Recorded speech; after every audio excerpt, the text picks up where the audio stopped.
engraçado como na medicina a precisão é tudo, não é? Completamente? Uma pessoa parte um braço, vai a correr para o hospital e a radiografia mostra logo aquela linha branca super irregular no osso. Pois, não há grande margem para dúvidas aí. Exato. O médico aponta para o ecrã e diz, pronto, ali está o problema. É um sistema super binário, ou está partido ou não está. E é um conforto enorme nessa clareza, verdade seja dita. O ser humano precisa desesperadamente, categorizar as coisas em caixas muito nítidas. O certo e o errado. A saúde e a doença. O problema, lá está, é quando nós damos um passo para fora dessa clínica toda ascética e entramos na engrenagem da estrutura social. Nem mais. Aí a máquina de raio-x avaria-se completamente. Exatamente. O panorama moral que nós encontramos quando começamos a dissecar a anatomia da sociedade é absolutamente turvo. E hoje, na nossa análise detalhada de hoje, vamos precisamente olhar para esse lado mais obscuro da sobrevivência. É um tema pesado, mas necessário. Sem dúvida. Vamos focar-nos naquele momento exato em que a moralidade se distorce e a sociedade, de certa forma, nos obriga a colocar uma máscara. Seja ela uma máscara de metal enferrujado, literal, ou apenas por verniz social. E devo dizer que os materiais que temos hoje para explorar essa hipocrisia são devastadores. São mesmo. Estamos perante textos de 4 mestres absolutos da literatura brasileira que dissecam os extremos da condição humana de uma forma, cirúrgica. Machado de Assis, Monteiro Lobato, Lima Barreto e João Simões Lopes Neto. Uma lista de peso. Muito. E não são apenas relatos históricos, atenção. São espelhos muito incómodos de como as pessoas sobrevivem nas margens e, acima de tudo, do custo letal que o sistema cobra para se conseguir manter a funcionar. Certo, vamos lá desembrulhar isto, porque há muito pano para mangas. Para entendermos estas máscaras figurativas que a sociedade nos impõe hoje, parece-me essencial recuar até à máscara física mais chocante de todas. Sim, faz todo o sentido. Nos nossos apontamentos sobre o conto Pai contra Mãe, de Machado de Assis, nós somos atirados de cabeça para a brutalidade nua e crua do Brasil escravocrata. E o texto começa logo por descrever um objeto muito específico. A famosa máscara de folha de Flandres? Precisamente. E é uma imagem grotesca. Para quem não tenha isto visualizado, falamos de uma estrutura metálica pesada, fechada com um cadeado atrás da cabeça e que tapava o rosto inteiro dos escravos. Sim.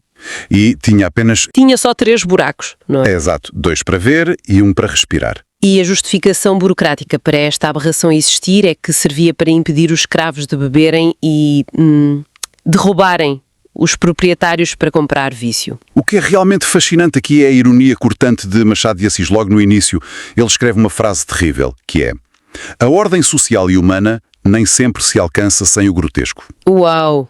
É um soco no estômago logo a abrir. É o sistema a criar uma narrativa para justificar a sua própria barbárie, como se fosse uma necessidade civilizacional. Estás a ver? O que está a ser exposto não é só um objeto de tortura, mas toda aquela mecânica mental de uma sociedade que precisa de desumanizar o outro para manter, a tal ordem. Claro. E é exatamente neste ecossistema muito doentio que entra o nosso protagonista. O Cândido Neves, ou Candinho, como lhe chamam. O Candinho, pois. E este indivíduo sofre de uma coisa a que ele chama caiporismo, que é basicamente o termo chique que ele arranja para a sua incapacidade crónica de manter um emprego. É o clássico não para em lado nenhum. Exato. Ele tenta ser tipógrafo, entalhador, queixeiro, mas, abandona tudo. E no meio desta instabilidade toda, casa-se com a Clara. As dívidas começam a acumular-se, acabam a viver de favor e a Clara inevitavelmente engravida. E a miséria empurra-os para decisões que, hoje em dia, consideramos impensáveis.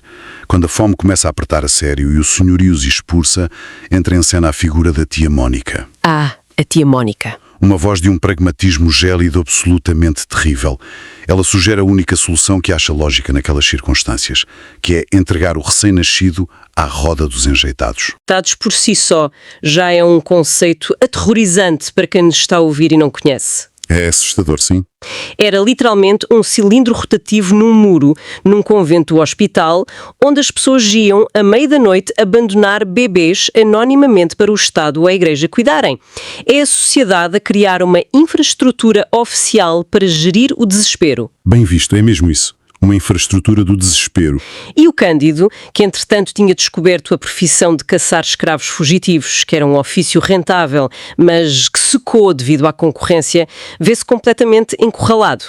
Ele pega no próprio filho à meia da noite para o ir abandonar na roda. É uma cena de cortar a respiração. Só que, a caminho da roda, cruza-se com a Arminda, uma escrava fugitiva que, por acaso, vale uma recompensa enorme de 100 mil reis. E o que se segue a partir desse encontro é de uma violência atroz. O Cândido, ele deixa o filho recém-nascido temporariamente na bancada de uma farmácia e ataca a Arminda. E o detalhe fundamental desta cena, o que torna tudo 1000 vezes mais macabro, é que a escrava também está grávida. Espera, é aqui que eu acho isto tudo perturbador a vários níveis. A Arminda implora pela liberdade dela em nome da criança que carrega no ventre, não é? Sim, ela suplica-lhe. Mas o Cândido arrasta-a pelas ruas, debaixo de gemidos, e na luta brutal para a entregar na casa do dono, a Arminda sofre um aborto ali mesmo, no chão do corredor. É de uma crueza indescritível. E o Cândido, perante isto, ele simplesmente recebe o dinheiro da recompensa, vai recuperar o próprio filho à farmácia e pensa de forma super fria: nem todas as crianças vingam. Pois. Pergunta rápida para ti como especialista. É extremamente difícil olhar para o Cândido como uma vítima do sistema quando ele acaba de ser o perpetrador direto de uma violência tão visceral. A fonte está, de alguma forma, a tentar desculpar as ações deste homem? Não, pelo contrário. E essa é a armadilha em que muita gente cai ao ler Machado. Não há ali qualquer tentativa de absolvição. Ele não quer que nós tenhamos pena do Cândido Neves. Ele quer que sintamos tipo náuseas perante toda a engrenagem. Certo. O brilhantismo disto não está em criar um monstro de nascença, percebes? Está em demonstrar como a escravatura funciona como um veneno estrutural que contamina absolutamente toda a pirâmide social. Envenena tudo. Exato.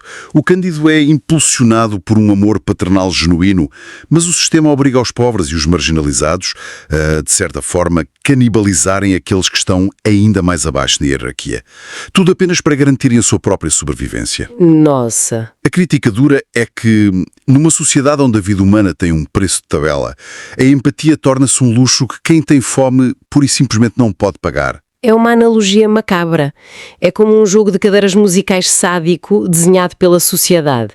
Para o filho do Cândido sentar e viver, o filho da Arminda tem de cair e morrer. É exatamente isso. Mas olha, quando essa escravatura legalizada e física finalmente cai no Brasil, a violência e esse veneno estrutural de que falas não desaparecem magicamente de um dia para o outro, pois não? Quem me dera.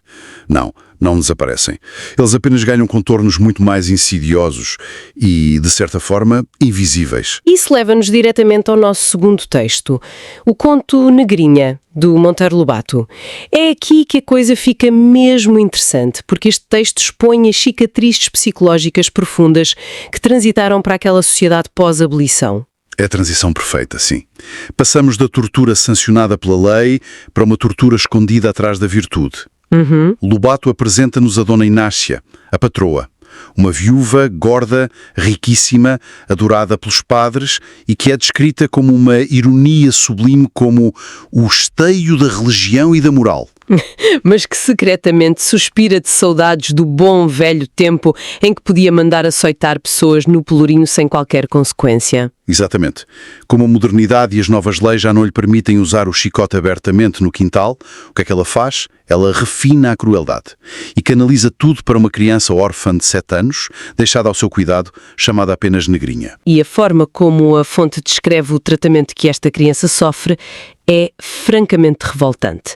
A Negrinha é usada como uma espécie de válvula de escape para os nervos da patroa. É um saco de pancada humano para a Dona Inácia descarregar frustrações. Sim, através de beliscões diários, cascudos, enfim. Mas o cúmulo desta patologia, e não há outra palavra para isto, é o episódio do ovo a ferver. A criança deixa escapar um palavrão super inofensivo porque lhe roubaram um pedaço de comida na cozinha. Uma coisa de criança. Exato. E a Dona Inácia, que fica em êxtase por ter finalmente uma desculpa dita moral para punir, enfia um ovo a escaldar na boca da menina. E ainda há mordaça para os vizinhos não ouvirem os gritos na rua. O que é grave isto tudo, e é aqui que o Lobato é genial, é a justaposição bizarra que ele cria. Segundos depois dessa tortura indescritível, a Dona Inácia volta para a sala de estar, compõe o sorriso e serve chá ao padre local. A sério? Juro-te. E ainda se queixa de como as obras de caridade a deixam exausta. É a hipocrisia na sua forma mais destilada e perversa. Mas a verdadeira viragem da história ocorre quando chegam as sobrinhas ricas da patroa para umas férias. E elas trazem uma boneca de porcelana. A Negrinha, que toda a vida ouviu que era um monstro, um animal, uma praga. Ela nunca na vida tinha visto um brinquedo. Nunca. E quando as meninas ricas, se calhar mais por diversão, com a ignorância dela do que propriamente por pena, lhe colocam a boneca nos braços, dá-se uma epifania. A negrinha percebe que a boneca abre e fecha os olhos de vidro. E por uns minutos mágicos no jardim, a negrinha sorri. A fonte descreve isso como uma divina eclosão. É um momento belíssimo e ao mesmo tempo devastador. Porque ela percebe-se de que tem uma alma, que consegue sentir coisas além da dor. Mas, infelizmente, essa tomada de consciência... É a sentença de morte dela. Pois. Se ligarmos isto ao panorama geral, a alienação era a única coisa que a mantinha viva. Quando as férias acabam, as sobrinhas vão-se embora e levam a boneca, a negrinha percebe a monstruosidade da sua própria existência. Ela já não consegue voltar atrás. Exato. Ela não consegue voltar a desligar a sua humanidade para ser apenas uma coisa inanimada que recebe pancada. Ela simplesmente deixa de comer, mergulha numa depressão profunda e acaba por morrer numa esteira, a delirar, agarrada a essa memória da boneca. Deixa-me só chamar a atenção para um contraste muito perturbador aqui, olhando também para o contexto de quem escreveu a obra. O Monteiro Lobato foi uma figura muito plural e até turbulenta na história do Brasil. Sem dúvida o criador do Jeca Tatu. Esse mesmo, um tradutor voraz que vendeu tipo 1,5 milhão de livros, alguém que faliu editoras, que andou a explorar petróleo e que até foi preso durante a ditadura do Getúlio Vargas. Portanto, ele tinha uma visão clínica das fraturas do país. Muito clínica. Mas no meio disto tudo, não é de uma ironia cortante que seja um objeto inanimado uma boneca de louça fria a despertar a humanidade numa criança, enquanto a humana, a devota Dona Inácia, age como uma autêntica máquina de crueldade desprovida de empatia. E aqui esse paradoxo é, na verdade, até central do conto. O Lobato está ali a dissecar a falsa moralidade de uma elite que se autoproclama o ápice da civilização.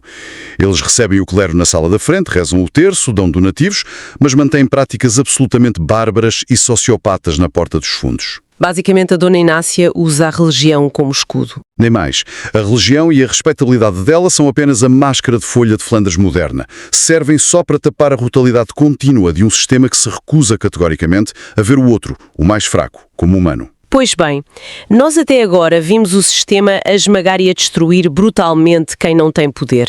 É uma força opressora. Mas o que é que acontece quando alguém percebe que esse sistema de elite, essa pseudo-respeitabilidade de que falas, é na verdade apenas uma fachada? Aí o cenário muda de figura. Muda completamente. O que é que acontece quando alguém das margens decide, pura e simplesmente, jogar o jogo da vaidade a seu favor e inverter a coisa? Isso leva-nos ao O Homem que Sabia Javanês, do Lima Barreto. E digo-te já, a audácia desta história é qualquer coisa de brilhante. É uma mudança de tom drástica na nossa exploração de hoje. Saímos do terror social denso e entramos na sátira pura e dura. E ainda bem, precisávamos de respirar um bocadinho. Verdade. Aqui acompanhamos o Castelo, que é um indivíduo que vive na mais profunda miséria no Rio de Janeiro. Anda a fugir de senhorios, a passar fome pelos cafés, até que um dia depara-se com um anúncio de jornal caricato. Procura-se um professor de língua javanesa. E o detalhe delicioso é que ele não sabe pronunciar uma única sílaba de javanês, mas o homem não recua. A preparação dele é algo que parece saído de um filme sobre golpes. É digno de um Ocean's 11. Totalmente. Ele vai à Biblioteca Nacional, descobre que Java fica no arquipélago de Sonda, lê que o alfabeto deriva do hindu e decide calmamente copiar o desenho de algumas letras de uma enciclopédia para um papel. E a história que ele inventa? Sim, ele inventa um currículo imaginário gigante. Diz que o pai dele era um marinheiro javanês, radicado na Bahia, uma história super elaborada, e apresenta-se ao tal Barão de Jacueca, Canga. E o Barão é o alvo perfeito para este charlatão. Ele representa aquela nobreza estagnada, super obcecada com o misticismo e as aparências sociais. O Barão herdou um livro antigo e meteu na cabeça que traduzi-lo é essencial para garantir a prosperidade mística da família. E então o Castelo chega lá? O Castelo chega lá, olha para as páginas do livro, profere umas palavras completamente inventadas na hora e o Barão fica maravilhado. E como o Barão é velho e confessa que é incapaz de aprender um alfabeto novo naquela idade, o Castelo propõe-se simplesmente a ir traduzindo os trechos ele mesmo. Em troca, recebe casa, comida e um salário bastante generoso. É inacreditável. O homem passa meses deitado à sombra, a comer bem, a inventar histórias mirabolantes que tira da sua própria imaginação, e o velhote anota tudo como se fosse o segredo do universo. Exato. O barão acreditava em cada palavra. Isto faz-me lembrar imediatamente aqueles casos atuais, sei lá, em Silicon Valley ou na cultura corporativa moderna. Um impostor enche o currículo e o LinkedIn com jargão técnico ininteligível, tipo sinergia quântica disruptiva ou algo do género. Ninguém sabe o que aquilo significa de facto. Pois não, mas soa bem. Mas em vez de ser desmascarado e despedido, o indivíduo é promovido a CEO de uma startup só porque demonstra confiança. E com o castelo é igual. A sociedade recompensa a mentira. Ele acaba a herdar dinheiro, entra para a diplomacia e isto é simplesmente delicioso. É enviado a representar o Brasil num congresso de linguística na Europa. E não te esqueças do momento alto do conto. Ele vai ao congresso na Europa, é acidentalmente colocado na secção de Tupi-Guarani, o que já é hilariante, porque ele também não sabe Tupi-Guarani, escapou sorrateiramente para Paris, para andar a passear, e quando regressa ao Brasil... Não me digas que é preso. Não.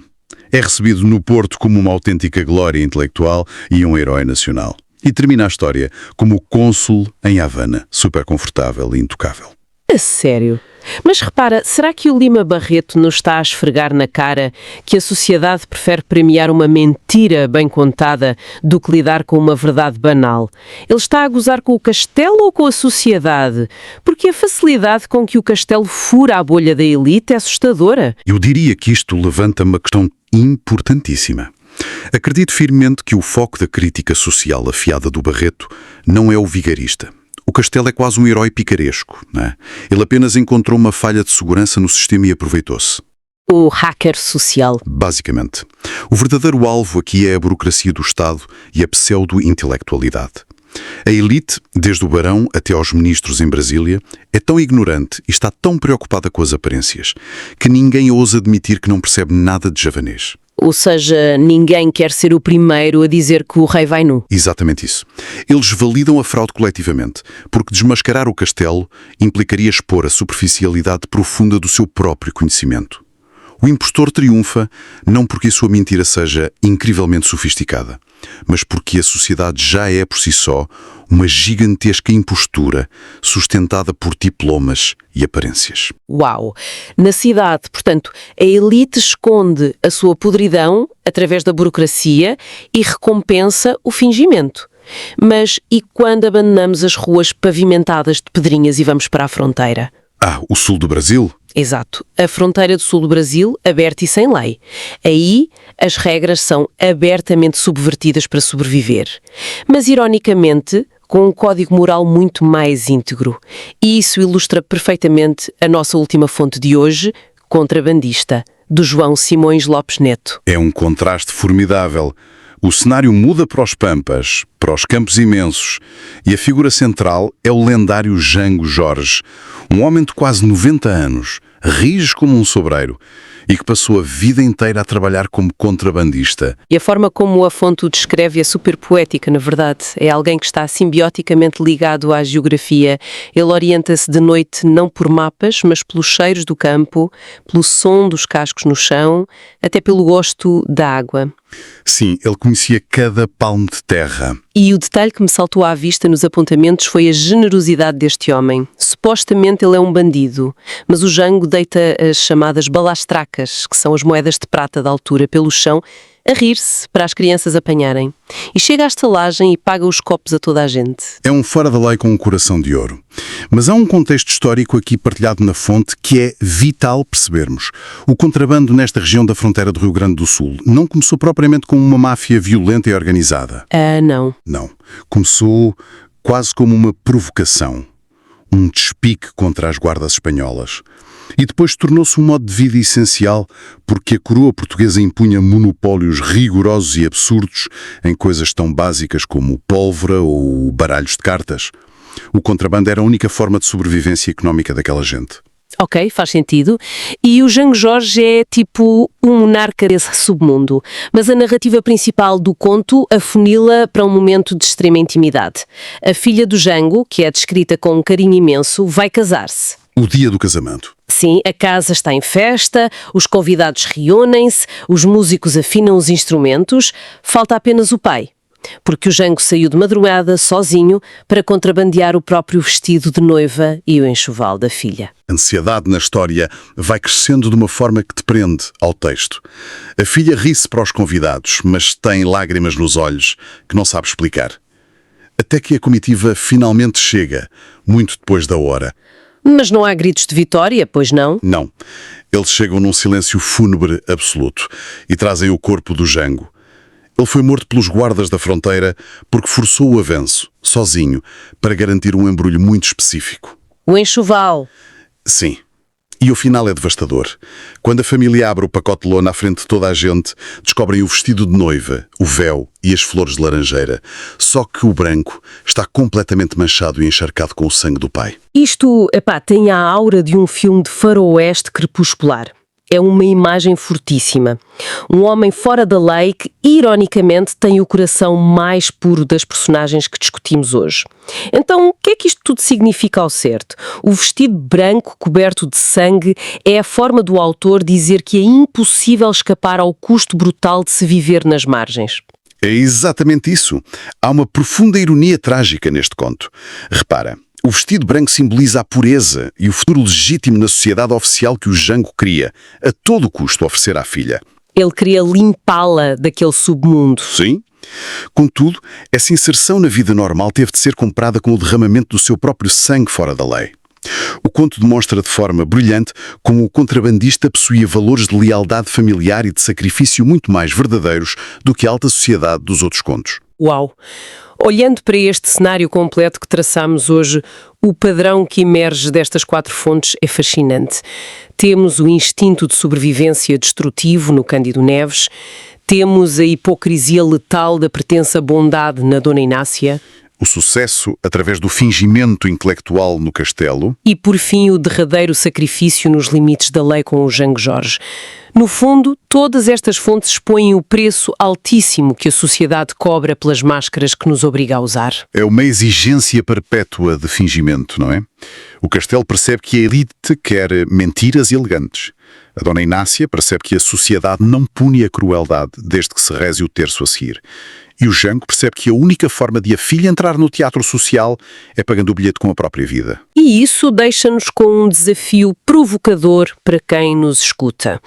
Se o Machado, o Lobato, o Lima Barreto e o Simões Lopes Neto estivessem vivos a observar a nossa sociedade atual, que línguas inventadas estariam os charlatães de hoje a falar nas redes sociais ou nos corredores do poder? Ui, tantas línguas javanesas modernas. Pois. E quantas vitrinas virtuais de aparente perfeição e de ativismo não esconderão, portas adentro, a exata mesma perversidade de uma Dona Inácia?